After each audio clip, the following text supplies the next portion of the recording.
I think during Reconstruction it would have to be U.S. projection of power. Navally, right, we see that warships going through the Dardanelles to Constantinople.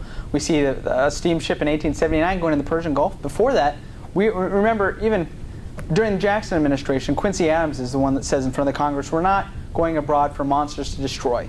And even yet, we kind of have the schizophrenic or ironic notion that we want to support the Greeks and the founders of democracy, but we also don't want to do this. But we see that very consistently with this consolidated effort, we're sending military forces overseas, advising and with the Navy in the Mediterranean. So I think that really sets the stage for our involvement ideologically and diplomatically in the future. We're much more robust. And I think before the Civil War, because of the turmoil on the home front, we couldn't approach the world as a unified entity, and we really didn't have that same capacity. But we really see a robust interference. And that's where we get this connection of American empire starting in 1865.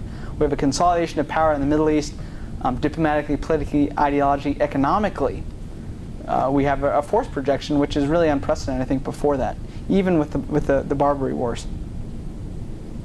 Yeah? Well, as a follow-up, I would ask, is the Arab world, the Muslim world, aware of this history? Do you have any evidence of that? I'm sure the Egyptians do. The Egyptians have had a unique history right after the Ottoman Empire falls. We have the British, and so they have a keen sense of their own colonial past. But really, and another irony is that Americans are really respected in Egypt because they turned to us, and we were not colonialists. We didn't imperialize the region, at least in any formal sense. The reality is we did ideologically, militarily, even diplomatically.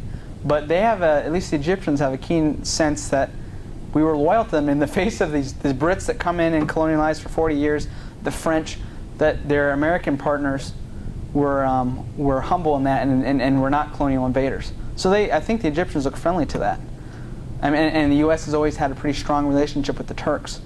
And so I'm not sure that the extent that they do, and I'm sure that Americans, students of American diplomatic history don't know as well.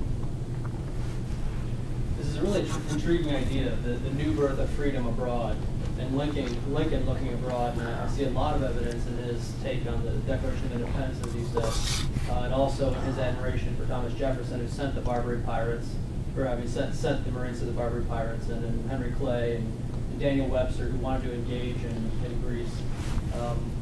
But I'm also thinking about Lincoln's take on the Mexican War and his opposition to Polk, and he looked at it as a land grab and as a stretch for military glory.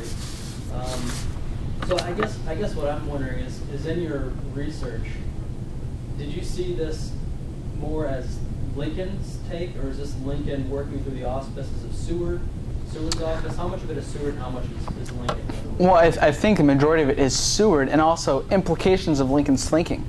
Right, with Polk, with the famous Spot Resolution, he was totally against Polk's war with Mexico, and so the Whig idea of this anti-interventionism, I guess, was strong in Lincoln. And so really, I think this is more the ramifications of Lincoln's thinking. Lincoln didn't really think much of the Middle East. I think the only quote we have about him actually talking about the Middle East is his desire to go to the Holy Land. He tells Mary Todd, or Mary at Ford's Theater right before his death, that he'd really like to go to the Holy Land, and that really wasn't uncommon at the time.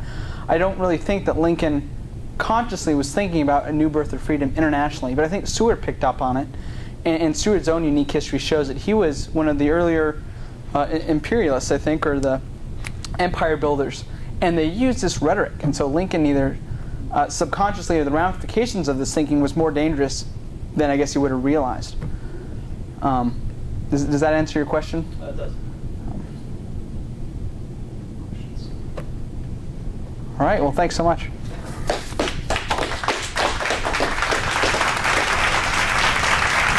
Well, thank you very much once again for, I think, a path-breaking piece of scholarship, and we look forward to more of your work in the future.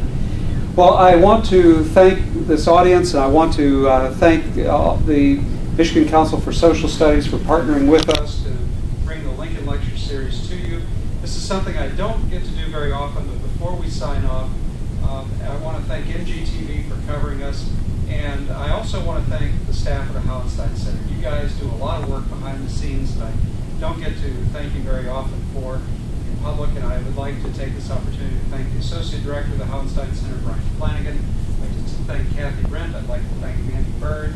I'd like to thank our photographer, Heather Landis. I'd like to thank our research assistant, Austin Knuppe. And then we have some wonderful interns, Tabitha Bell, Kara Tanja. All of you do a great job and help the Hauenstein Center go. And I thank you very much and keep doing a great job. Well, so long for now. Bye.